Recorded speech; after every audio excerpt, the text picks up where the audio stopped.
Gary is our speaker today, and he has practiced Korean Zen for several years and was designated head monk and a meditation teacher by the group's Korean teacher.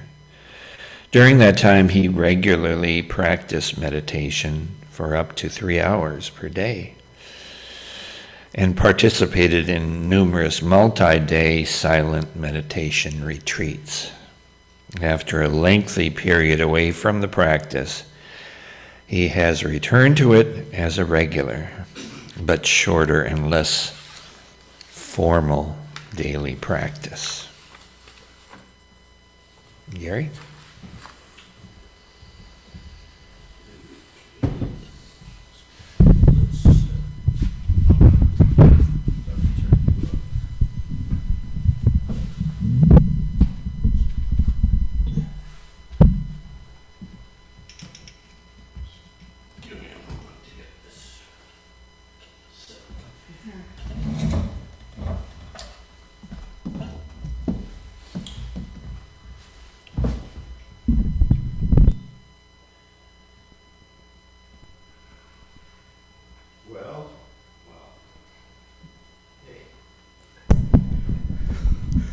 Well, I hope my speaking voice is better than my singing voice was this morning.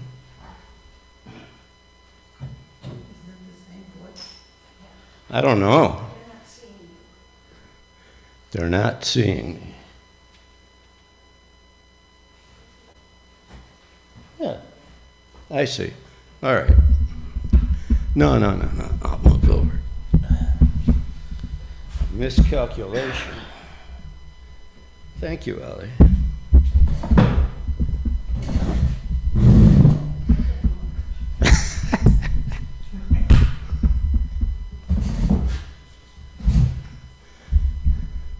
How's that? Thanks.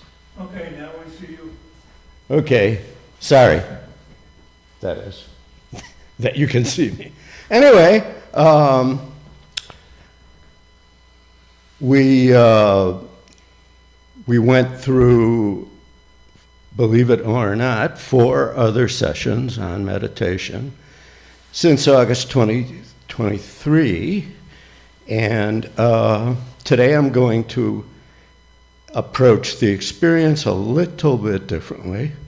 I'm going to do some guidance of meditation while we're actually trying to do it, and then I'll share some more about what my day-to-day experience has been.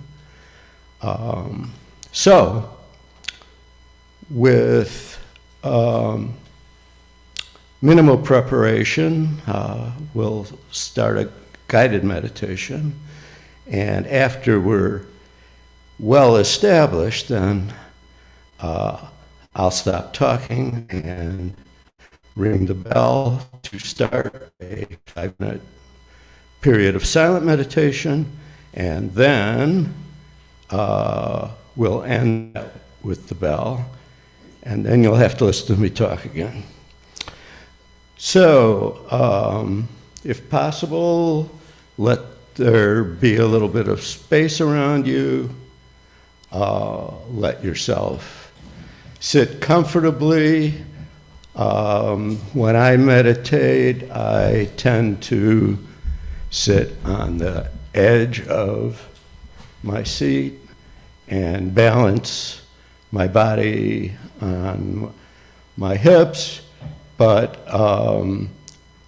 for whatever reason, if you wish to lean back against your chair, that's okay too. Don't slouch. Let your hands lie loosely in your lap. Let your eyes partially close. It's better if your eyes are wide open than all the way shut. It's nice to have a little bit of light in there. We're very visual creatures, and our brains get weird in the dark. And if your eyes are open, look at some fixed object, like a spot on the floor or the back of the chair in front of you. Notice your breathing. You needn't do anything special. I've heard some people breathe all day. We all do it. If you can breathe through your nose with your mouth closed, that's fine. If you have to have your mouth open, that's all right. And just let your breathing be.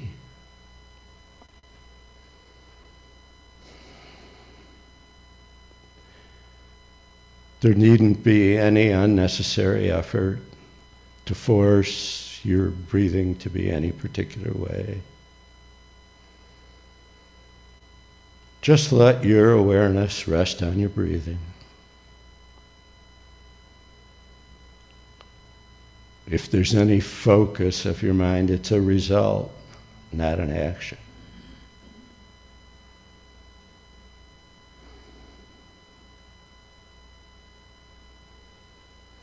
Let any thoughts that come up just go by. Don't push them away, don't run after them either. Just observe them.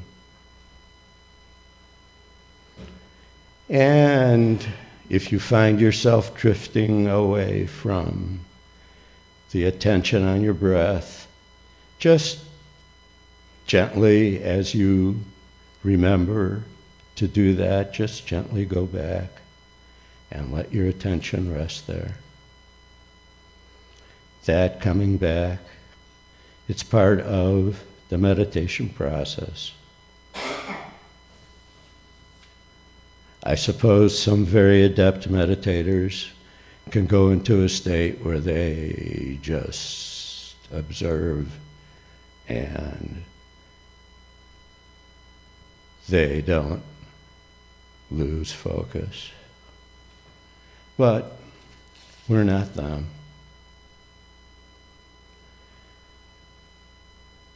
So just notice that your breath comes in and fills your lungs.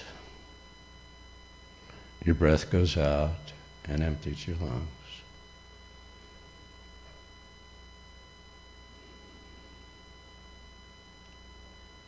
And maybe you notice that you drift away more often than you'd like to. One way to deal with that is to count each breath.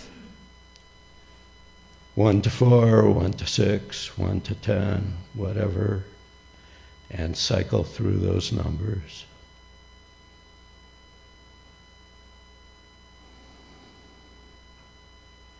If you're breathing slowly, it's easy to forget what number you're on. But that's okay.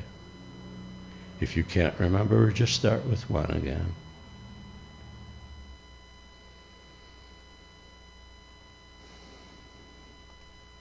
And that counting gives your intellect something to play with, so it doesn't interfere.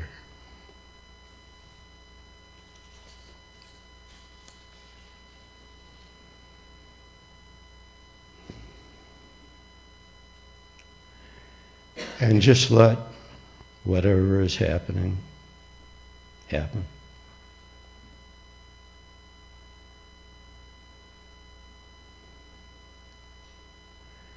And as you observe your thoughts going by, you might notice that those thoughts, they're not coming from an I. They're just coming. Some thoughts might seem closer and some further away. Some might be more intense and some less. Some might be closer to the surface of your mind, whatever that means, and some deeper. Some might be in words. A few might be shapes or feelings or images. Maybe some are so subtle that you can't really characterize what they are. That's okay. And let yourself find that place where you just observe.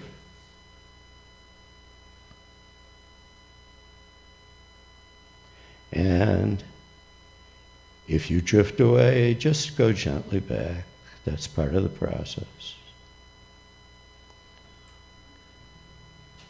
So now we'll just continue to observe in silence. The bell will ring to begin and end this period of meditation, observation, and experience.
So now we're still breathing. There's no hurry to return to the I space, the ego space, the social space. Let the observing continue as long as it does.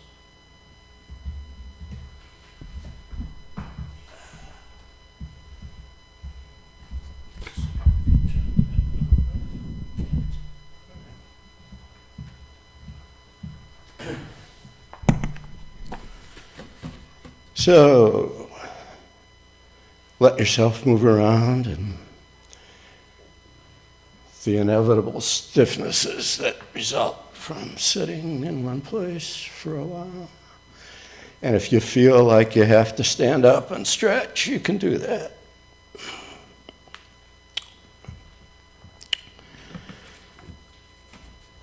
Maybe the best way for me to describe my experience is to discuss the results in terms of my current and, I'm sure, temporary picture of my mind. That's really what we're dealing with in meditation. We are each dealing with our mind. I'm not a brain scientist. This is just my experience for me now, here.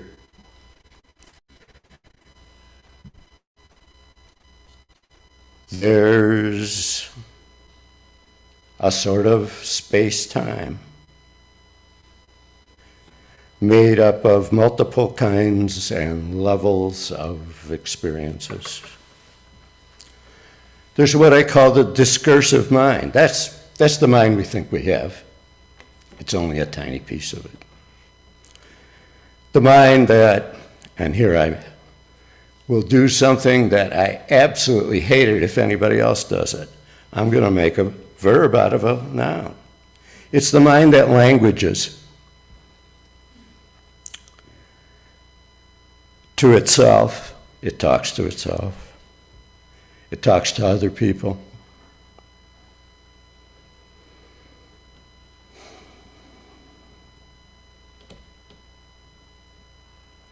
I don't remember my own realization of language that I could use to communicate. But I do remember the moment that my daughter first said, when we held up a cookie and said, "Cookie," and how delighted my wife, that wife then, we were. She was now a person, but from my first unremembered moment of languaging, that discursive mind has been continually talking to itself and, my dear mate of 40 years will say, to others. And that easily observable, even dominating, languaging mind it's just the tip of a mental iceberg. Somewhere below that is where it's all formulated, composed, calculated, whatever. I can't say much about it other than I can observe the results, the language that my brain, my mind is continually formulating. That's where the real linguistic thinking takes place. Perhaps part of the discursive mind, perhaps not, is the analytical, calculating mind. Let's see, 17 plus 6. 6 plus 7 equals 13, put down the 3, carry the 1, 1 plus 1 equals 2, 17 plus 6 equals 27. That's me talking through that calculation. But just as for language, the real calculation goes on at a level that is not observable. And it goes on whether there's conscious calculating going on or not. Computing, whatever. Recognizing patterns, doing logic, answering questions, all internal. Then there's the emotional mind, over which I have much less control than I'd like. And the sensory mind. There really are a lot of senses. There's not just, quote, the five senses, unquote. Yes, there's eye, ear, nose, tongue, touch. There's external such sensation. There's internal such sensation. There's that funny feeling in my stomach when something isn't exactly right somehow. There's that funny feeling in my stomach when something is physically not exactly right, like maybe I ate something that I shouldn't have. And finally, there's the attentional, observing mind.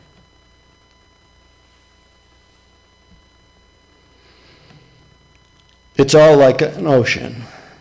The mind's like an ocean. It has breadth, the different kinds of mind are all, in a sense, a space. It has depth because there are so many levels and so many levels that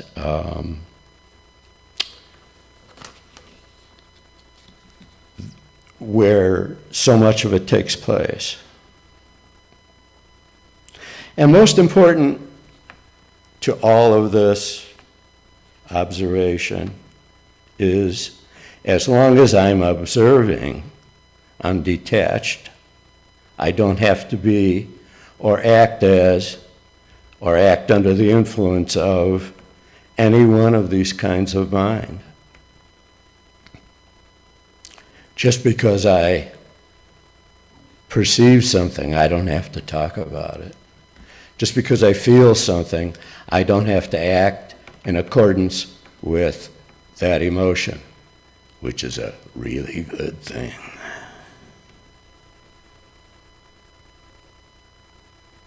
And given all that, or despite all that, most of the time, there's just being me.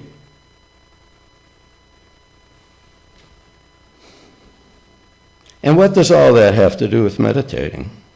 Well, it's in meditation that I develop that observing mind. Or that I develop the ability to observe the observing mind. I don't know how many levels of that there are. Hall of mirrors, barbershop, mirror reflections, whatever you want to think about, but some of that is always going on. Some of that is what we mean by consciousness, or what I mean by it. And another important thing is that these are perceptions. They're not labels. If I'm angry, I don't have to say, I'm angry. I know I'm angry. I feel I'm angry. It's a direct perception. If I think, gee, my feet hurt, I don't also have to think, I'm thinking I think my feet hurt.